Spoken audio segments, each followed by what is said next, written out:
Okay guys, this is my first attempt at trying to be intentionally humorous on an update, which is the second one, so stay tuned.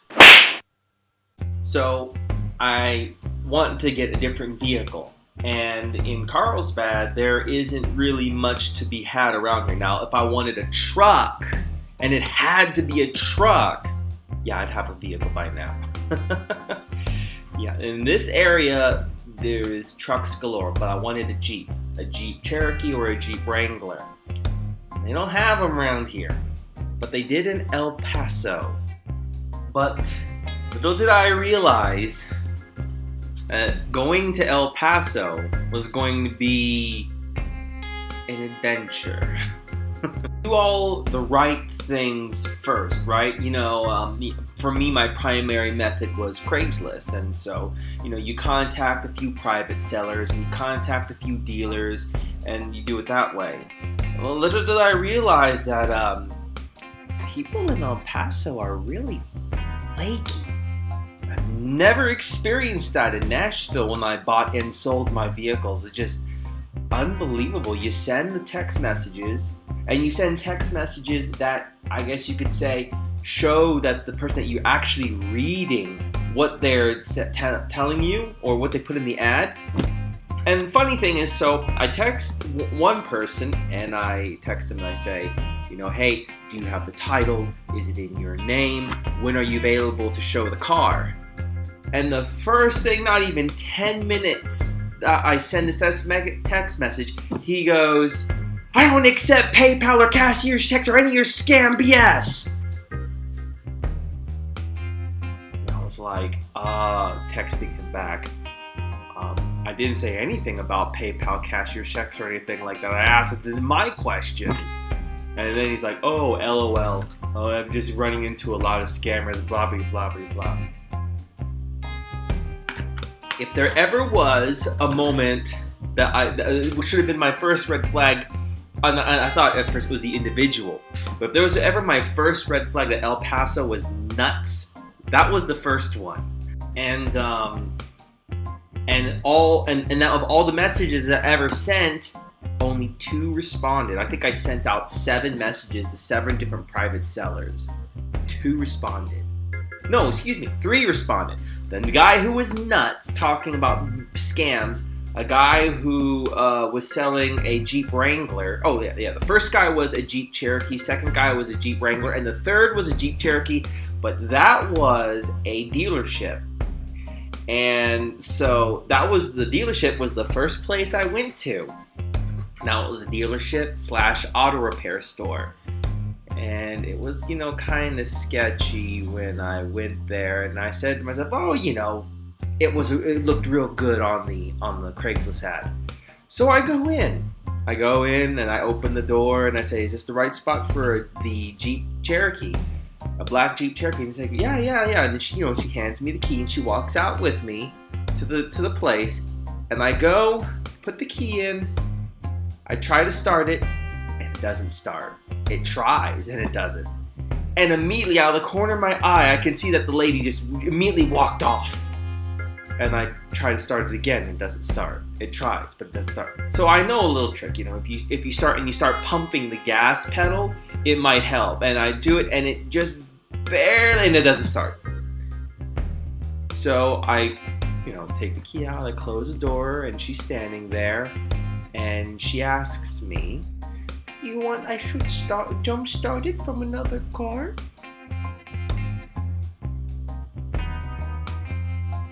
And in my mind, I'm going, are you kidding me? I drove about 3 hours, and this is the first experience I get. But I didn't want to be mean. I was like, nah, I'm good. Here's the key.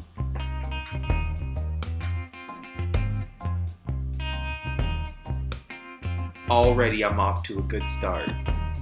So after that good start, I had a tip from, I didn't mention this before. So I rented an enterprise vehicle with the intention of dropping it off in El Paso so I could drive my newly acquired Jeep back home. There's your first mistake.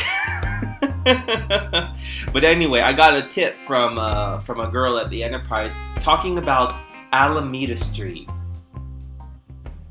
And no words can describe Alameda Street in El Paso unless you've been there, much like the Grand Canyon. But where the Grand Canyon is grand, Alameda Street is not.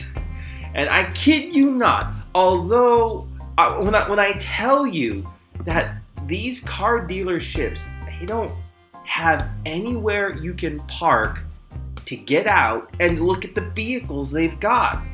You think that this would be common sense, that you should at least have, like, you know, a little, like, U inside your, so that someone can come in, park, look around, and then be able to drive back out. At least that. Nothing. No. And though this picture doesn't do justice, what it looked like was more like this.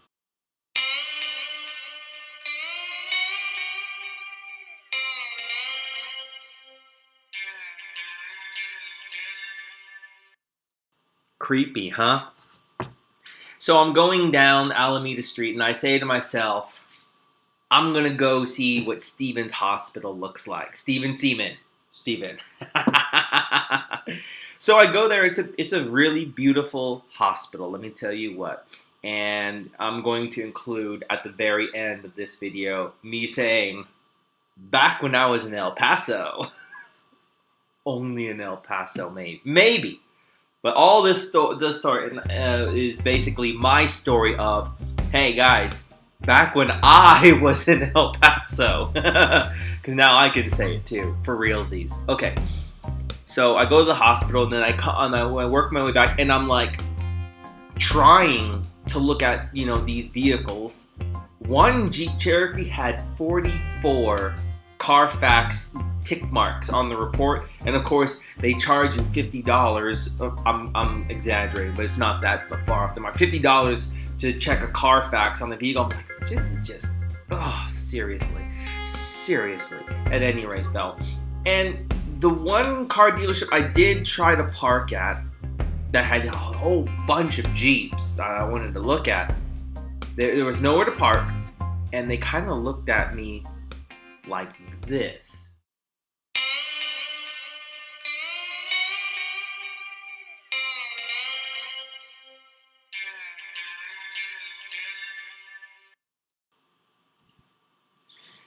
That's not how you want to look at a potential customer, I think. I mean, maybe some people like being looked at like that, but not me. And not a lot of people, I'm sure. You don't inspire friendliness and confidence like that. But then again, it's Alameda Street, so it might be more cutthroat because there's so much competition. Moving on. So, I'm done with El Paso. Oh, no, not done with El Paso. So I go to the Jeep Wrangler guy. And why, oh why did I forget to ask the all-important questions is, what's the title status, and is the title in your name? Title status was, I don't know how this can be, but it seems funny to me, is it's rebuilt in Texas, but it would be salvaged in New Mexico. Weird. I thought it weird. But he said it was hail damage, and that the insurance company just didn't want to handle it, so they just, declared it a total loss. Okay, I can see that. I can see an insurance company do that, so I go there, I look, the engine looks immaculate. The engine bay looks immaculate. I go underneath the car, and the framework is all exposed, everything, and it looks great and straight, and I'm thinking, maybe I really want this one. So it's like, okay, man, can you take me for a drive around the block? So we do, and it's shifting great. The engine's smooth. It sounds real great. I'm thinking to myself, ooh, do I want to stay in El Paso for the night so I can get the money and pay the man and drive home in this Jeep? He's done driving me around the block, and then we get out the vehicle, and I hear a hissing noise under the hood. I'm like, damn, not gonna deal with that. So there's that. So I'm saying to myself, okay, I'm done with El Paso. I'm done. It's over. It was great. Thank you. I love you. Not really, but I'm out. So I say to myself, well, this was a wash. Then I thought, wait a minute, Texas, what?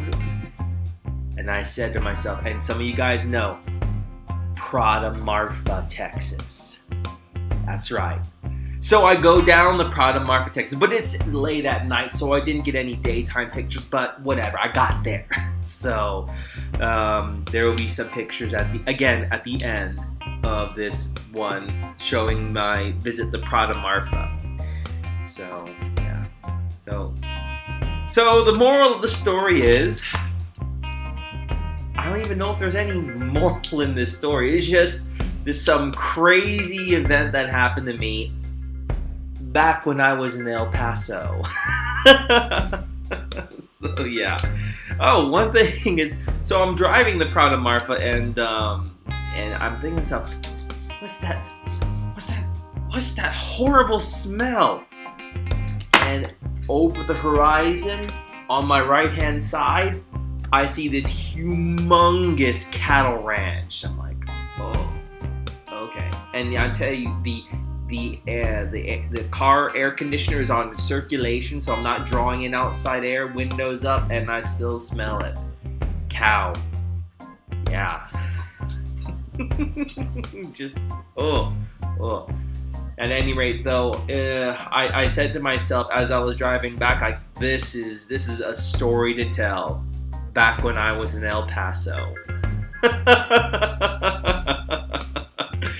All right then. So today's Friday. Is it? Yeah, today's Friday, and Saturday, tomorrow, is when I'm going to head up to Denver, Colorado. I'm going to stay Saturday. I'm going to stay all day Saturday. I'm going to stay all day Sunday, or maybe I'll leave Sunday. I don't know, because Sunday or early Monday morning, I'm going to go up to Wyoming to see the total solar eclipse. So there's that. All right, now I'm going to take it away with the back when I was in El Paso clip and the picture slideshows of my adventure in Texas. All right, guys. Bye.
Back when I was in El Paso.